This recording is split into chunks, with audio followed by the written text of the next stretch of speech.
A vulnerable little boy and girl missing for days, found safe. I thank God for the volunteers. I just thank God for everything. Those tireless search crews shared a moment of prayer and relief at the miracle they had just witnessed. Here it is on the third day. They're found right before the storm. Just days before Christmas, a family is made whole again. Oh, God's still in the miracle business. Action News Jackson 11 starts right now.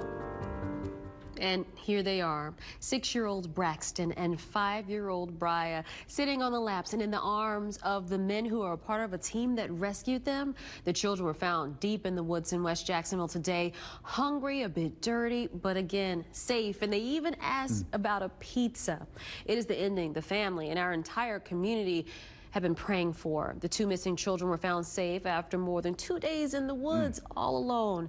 I'm Tanika Hughes. I'm John Bachman. The children will be staying in the hospital tonight just to be safe, but all indications are that they will be just fine. And you better believe emotions are on high in their neighborhood tonight. Look at those big hugs. Children's grandmother there and other family members embracing after finding out the great news that the children were safe and they weren't even that far away. Police now believe the children just wandered away from home on Sunday and got lost. This map helps to show you just how close they were from the front of the complex. The dot at the bottom shows the entrance, and if you follow the line toward the top of the screen, that's 0.2 miles or about a 4-minute walk away, but it was hard to find them because you see that X? Yeah, they were pretty deep in the woods, 1,300 feet, about 4 football fields back into that wooded area. We have you covered from all angles tonight, from the rescue all the way to the reunion at the hospital. And team coverage starts with Action News Jack's Danny Bozzini live from the neighborhood. Danny, Mom's at the hospital with the children tonight. You did just talk to Dad, and he says he is overwhelmed with gratitude.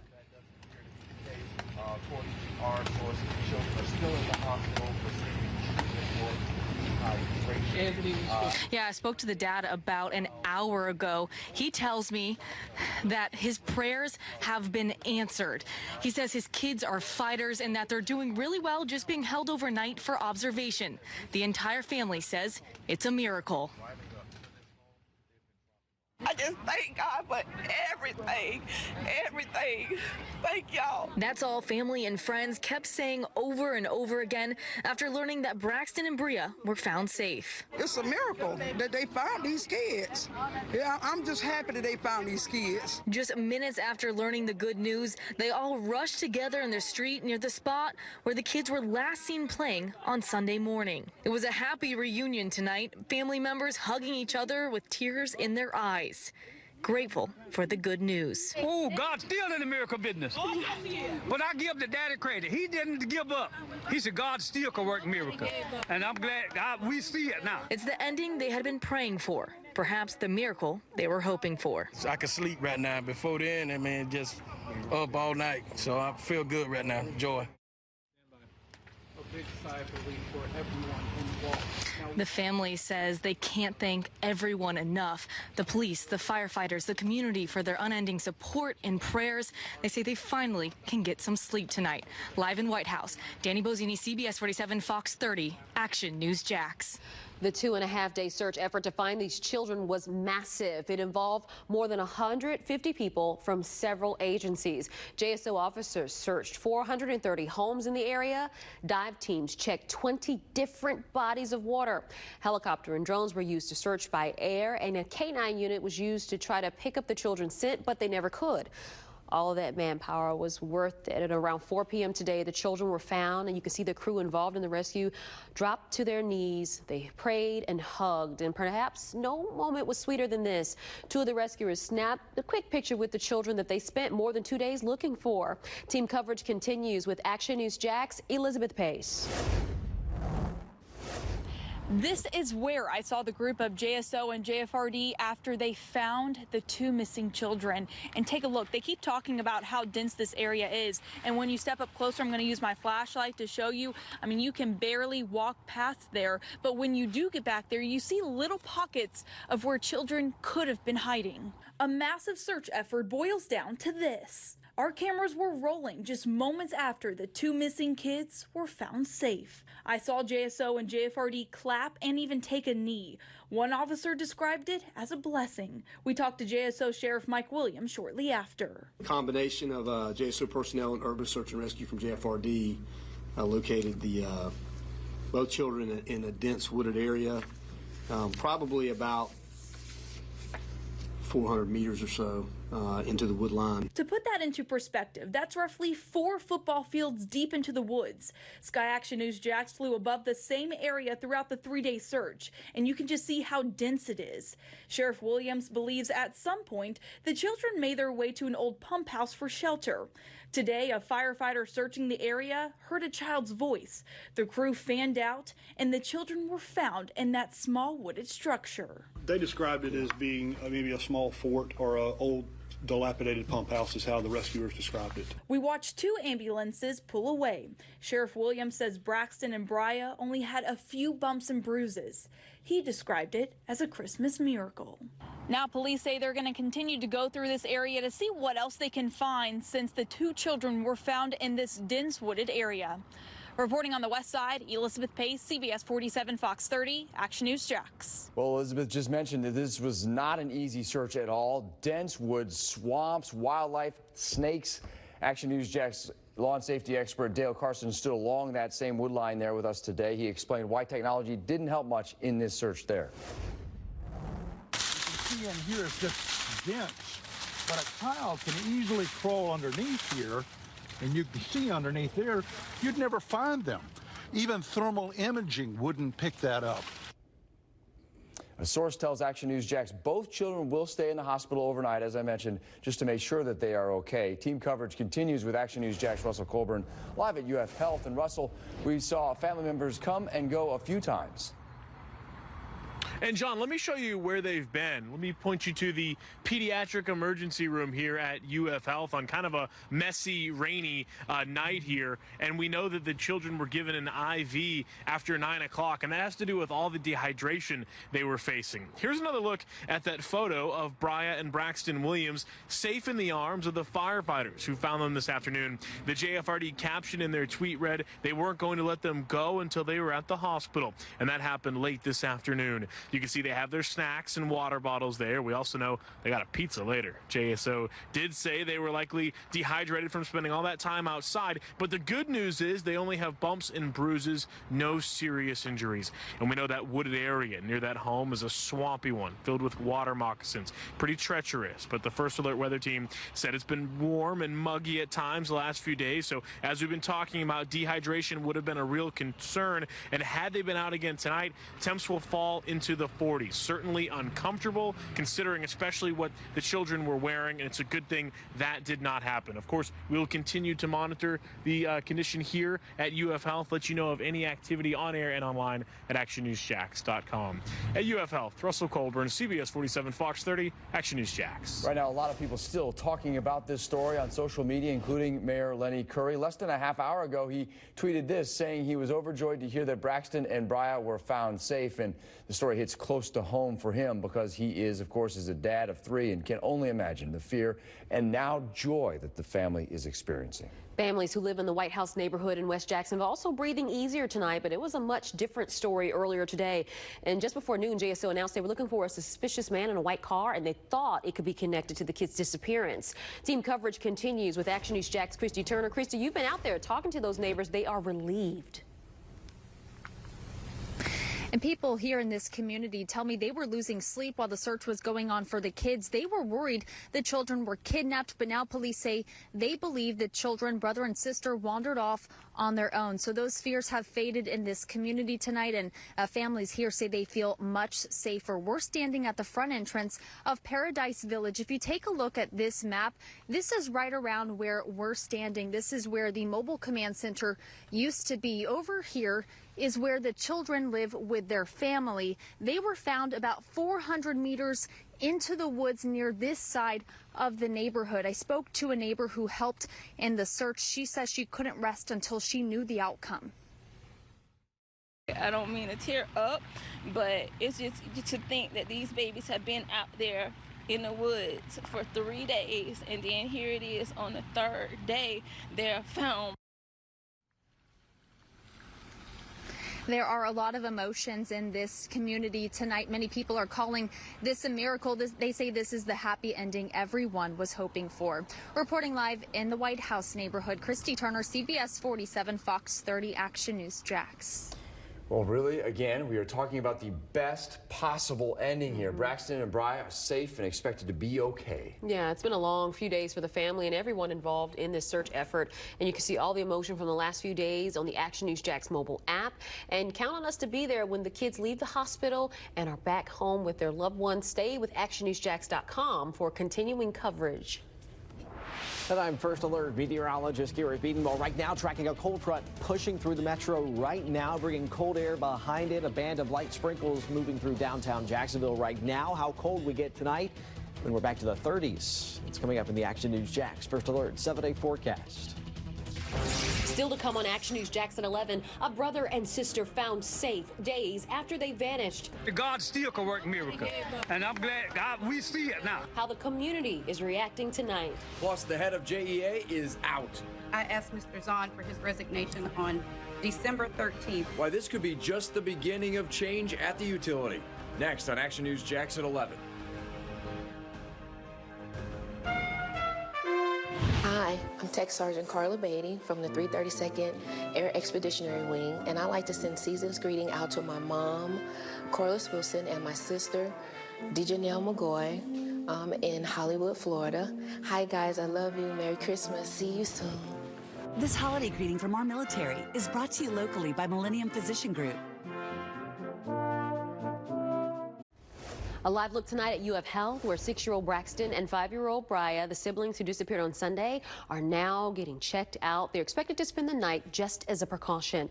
After a 2.5-day search for the children, they were found this afternoon in a wooded area of West Jacksonville. But here they are with their rescuers in the ambulance. These guys are part of a team of men and women who have spent days looking for these babies. And tonight, hundreds of you have expressed your joy on the Action News Jax Facebook page. Let's take a look at just a few of the comments here.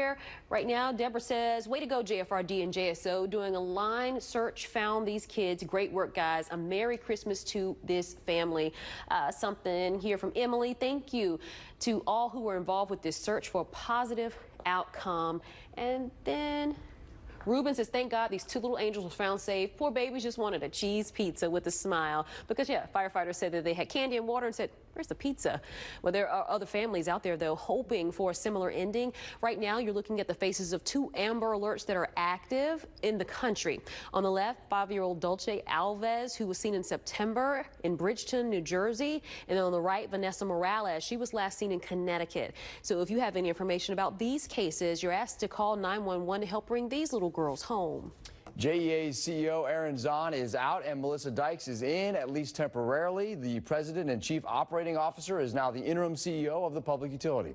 The JEA board voted to terminate Aaron Zahn's contract today. That comes just a week after the chairwoman mentioned wanting to reset.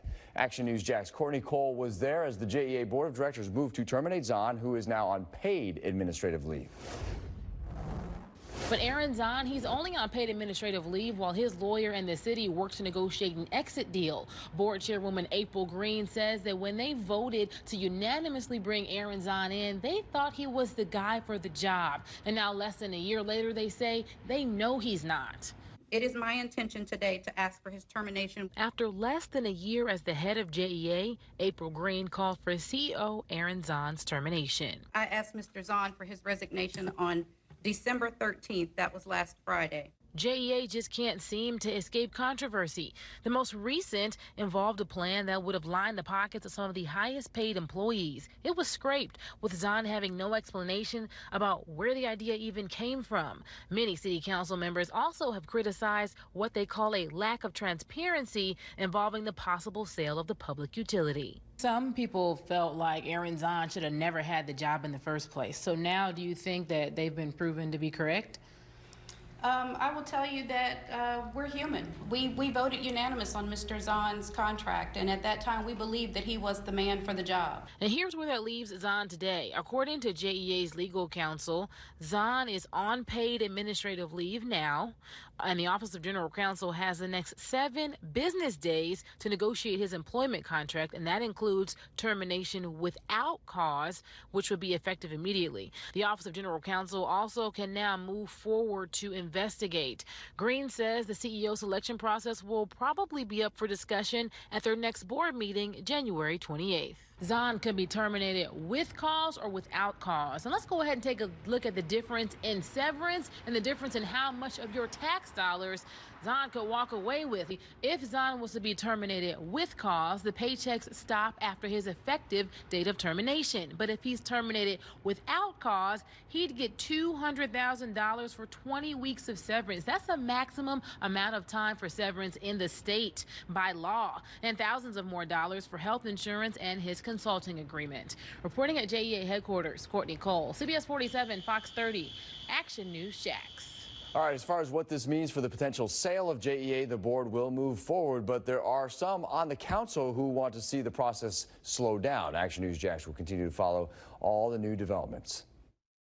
Now, certified Jacksonville's most accurate forecast. Action News Jax First Alert Weather. I'm First Alert meteorologist Garrett Wiedenball. Right now, 5-speed First Alert Doppler HD's tracking actually a cold front moving through the area with those showers and heavy thunderstorms now well to our south and east. They did drop about an inch plus of rain in some spots, according to First Alert Doppler HD, tracking it for almost 2 inches of rain near Waycross and almost an inch just under that near and just to the north and west of Lake City. Over an inch of rain southern Putnam County, but not everybody saw those heavy rain amounts, especially north and west of Jacksonville is where we saw those heavier rain amounts. But right now we're tracking the actual front moving through the area right now, crossing JIA, now heading and going through downtown Jacksonville here with that little green line you can see there moving through on First Alert Doppler HD. Cooler air already filtering into southeast Georgia and our inland communities there. That will continue to go through Jacksonville too. You can see the cloudy skies, the band of showers pushing through, but then it'll begin to clear out overnight with the cooler air in the hour-by-hour forecast. Winds out of the north and west around 10 to 15 miles per hour at times, but a much cooler day tomorrow after we went to 82 degrees and tied the record high temperature today.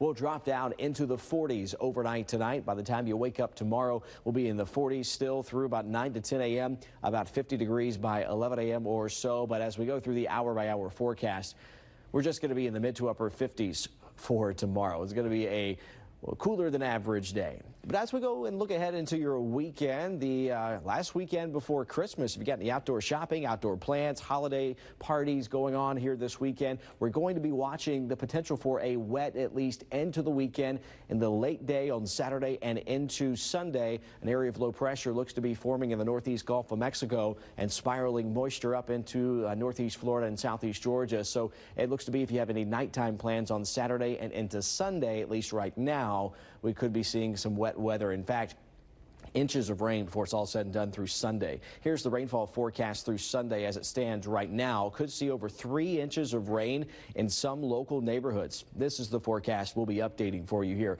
over the next few days. But right now in the Action News Jax First Alert 7-day forecast, that weekend's always in view. But Thursday morning, look at there in the mid to upper 30s in Jacksonville. Light inland frost or freeze west of Highway 301. Coastal showers for Friday with onshore breezy winds. 60s for the weekend and a few lingering showers for the start of next week. You can always get this forecast any time of the day right there at actionnewsjax.com. And join meteorologist Stacey Garvilla beginning at 4:30 on Fox 30. All right, take a look at this video. You can see an Amazon van right there, speeds right through the neighborhood, and it's got one local father so concerned he reached out to Action News Jax. So we decided to take the First Alert Storm Tracker to give you a better view of the neighborhood, of that street. And the first thing we noticed was a 15-mile-per-hour speed limit sign in the neighborhood. The father who reached out to us said his kids were getting ready to ride their bike up that street when he saw the Amazon van speeding by in the Spanish Point Estates neighborhood. So he started recording and tells us the driver never attempted to slow down. I know it's the holidays, and I would hate to see that driver lose his job, but at the same time, I have to worry about the lives of my 3 children, and there's no package worth the life of any human being. We reached out to Amazon this morning. They say they're looking into the incident. Christmas came early for thousands of local families thanks to the Salvation Army's Angel Tree program. Through that program, hundreds of volunteers prepared holiday gift bags for local families. Donations were collected and given away at the Regency Square Mall, like bikes there, bags filled with toys, books, clothes, each designed to light up a child's face on Christmas morning. The Salvation Army puts on the program each year. Like every impeachment eve, we've put the kids to bed, but they're all up listening hard to see if accountability is coming. New Colbert tonight on CBS. Now, it's the best local sports show in Jacksonville. This is Action Sports Jacks, powered by Safe Touch Security. Quick setup and throw, and no throw is made as there's the first of the year for Campbell. Congrats to the Mayor. He's going back to the Pro Bowl, third straight with the Jags, fifth of his career, 6.5 sacks, 10 tackles for loss so far in the season for Calais. 12 Baltimore Ravens made it, 1 Jaguar. There's the disparity. Hi, everybody. That guy, Leonard Fournette, is a second alternate, having his best season of his 3-year career. Josh Lambo is a first alternate. Other Jag alternates include Logan Cook, Josh Allen, DJ Chark. Congrats to all. Speaking of Chark, he and Ronnie Harrison trading in their cleats for shopping carts tonight. They went shopping with dozens of kids at Academy Sports and Outdoors and talked about the win at Oakland Sunday and what lies ahead the rest of the way. Kind of gets us going, it gets that momentum rolling. We don't want to be lackadaisical or nothing like that, but kind of gets us rolling, lets us know that we can do it. We can still come together and play together as a team, so we just wanted to do that for the last 2 games. If you can get out there and you can close the season out with 1,000 yards and 10 touchdowns, how great would that feel for you, my man? Oh, that'd be great. That's something that seemed far-fetched definitely last year, and now that it's in grab, something I definitely want to be able to do. But, being able to play with my brothers come first. All right, tomorrow, dozens of talented athletes will sign letters of intent to enroll to the college of their choosing. Most of them have had their minds made up in terms of where they go to school at the next level, but there's always a few surprises. Most of the eyes will be at Sandalwood as quarterback Jeff Sims makes his decision public.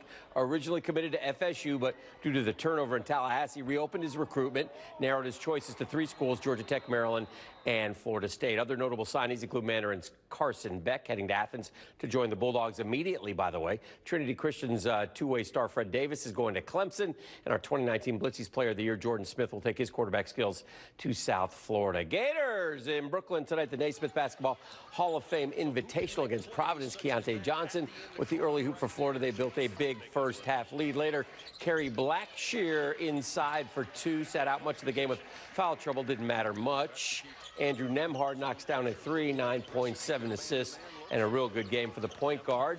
And then Quez Glover had a couple of threes in the first half, including this one. What do I do? What do I do? You shoot. Florida wins 83-51, 7-3 overall. Be in South Florida this weekend against Utah State. Down I-10. They're the Birds of Trey. They're taking on FSU tonight. Always a tough test for UNF, who plays that tough schedule. Carter Hendrickson for 3 for UNF early. Ospreys made 13 threes in all, 9 in the first half. But FSU way too big, way too athletic. Raekwon Gray scores, and the Noles will pull away. They go on to the 98-81 victory. They've only lost 2. They're 9-2. UNF is 7-6. And finally, the Armada announcing today that Pat Cannon would take over as the head coach of the under-23 team, a Jacksonville native. He's been coaching the Armada Youth Academy for 15 years, served as an assistant to the Armada professional team, as well as both JU and UNF. Congrats to him. Congrats to him. And Mike's not here, but R.I.P. Hayden Fry for all of our Hawkeye fans out there. What a run. No doubt. All right. Final look at your first alert forecast after the break. And here's your first alert 7-day forecast. 40s in the morning, just the 50s tomorrow. Much cooler air in place and drier. No humidity really tomorrow. We'll see 60 and breezy and cooler in the morning by Thursday. And here's another look at Braxton and Bria on the left of your screen. Found safe days after disappearing.